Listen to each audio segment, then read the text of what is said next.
This is CBS 7 News at 10. Your eye on West Texas.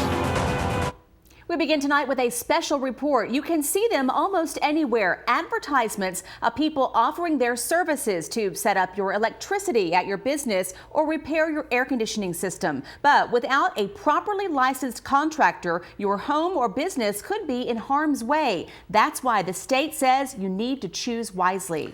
In June, the Texas Department of Licensing and Regulation searched Craigslist advertisements and local ads and then reached out to repairmen. Various handymen showed up under the impression that they were placing a bid to do work for a new furniture warehouse. However, many of them were unlicensed. CBS 7's Lauren Landman was there with hidden cameras to catch it all. Lauren? In an area where construction seems to be happening on almost every main road, you're bound to come across a couple of guys working illegally. 2 weeks ago, it was at this building where more than a dozen handymen came claiming to be properly licensed to fix up the soon-to-be warehouse. In the 2 days of this sting, more than 20 investigations were opened. We were here with cameras rolling outside and inside. This is what we caught on camera. One by one, local handymen looking for work made their way unsuspecting to a sting building near downtown Odessa. Posing as new business owners, investigators stood behind a story that this building would soon be the city's newest furniture warehouse. But before they can open shop, they need a few things fixed. So we were thinking of maybe 3 lights. So the crew searched through hundreds of ads and asked those advertising to come make bids at this warehouse. All right, thank you. CBS 7 was allowed in with hidden cameras.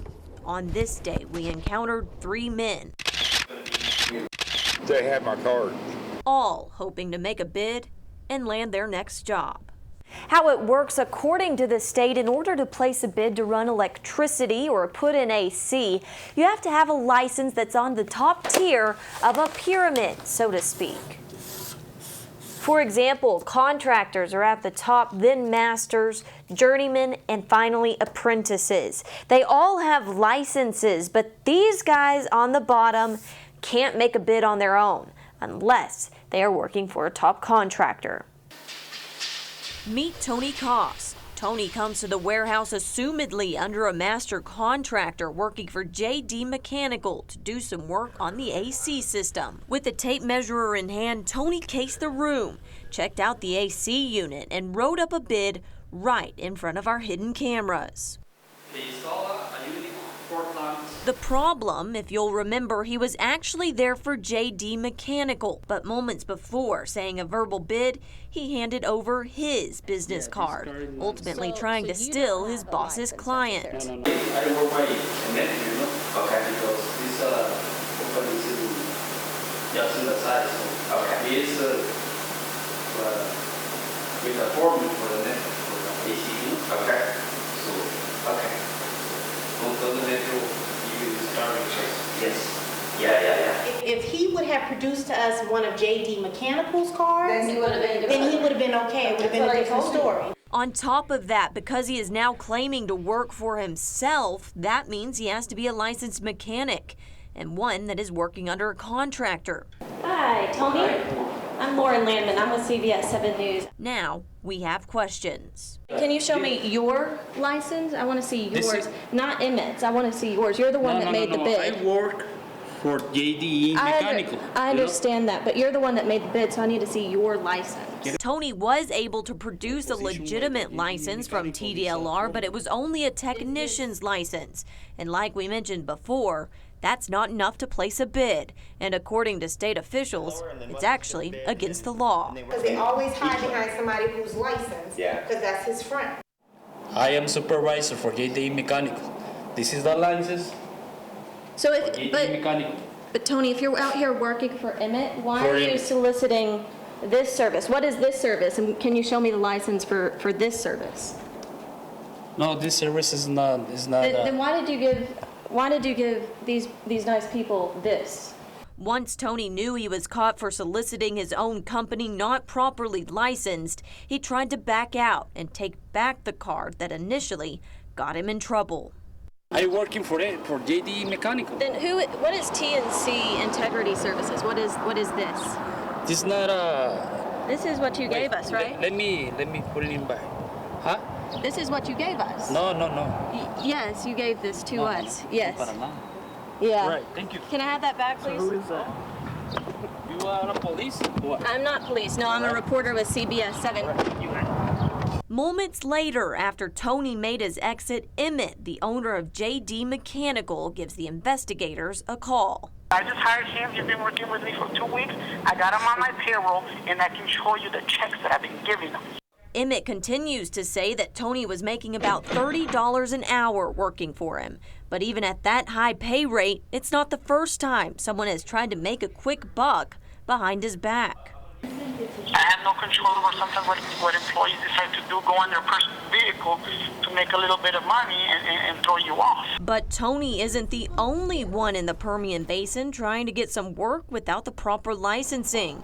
Hi, Joe. Joe Mata claims he's been in the business for 15 years, a line he gives to all of his customers.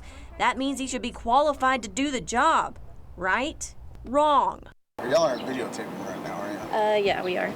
Joe only has a journeyman electrician's license. And once again, that's not enough to make a bid. I have a journeyman. My dad has a master license. I'm working. Your dad? Okay. And is he damn electric?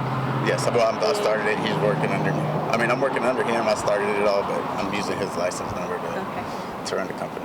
But while claiming to be under his father, Joe refused to give us his name, and TDLR shows no record of him working under someone with a master's license. Because of that, that means Joe can't do any work as his own legally, because without the proper license, he, like many others that walked into the Sting building, aren't able to be properly insured. Without the proper insurance, if something was to happen like a fire or some other type of disaster, it falls on the home or business owner. And for Joe, he's been putting dozens at risk for years. Is this your first bid to come out and make, or have you done bids before? I've always done the bids. But the other red flag for Joe was that nothing of his was properly labeled. He showed up in his personal vehicle for business without a TDLR license number displayed anywhere. In fact, it was a common error for all of the handymen we came across. None had the correct signage, and this electrician even pulled up to make a bid in his RV and handed over a business card with only the bare minimum for contact information.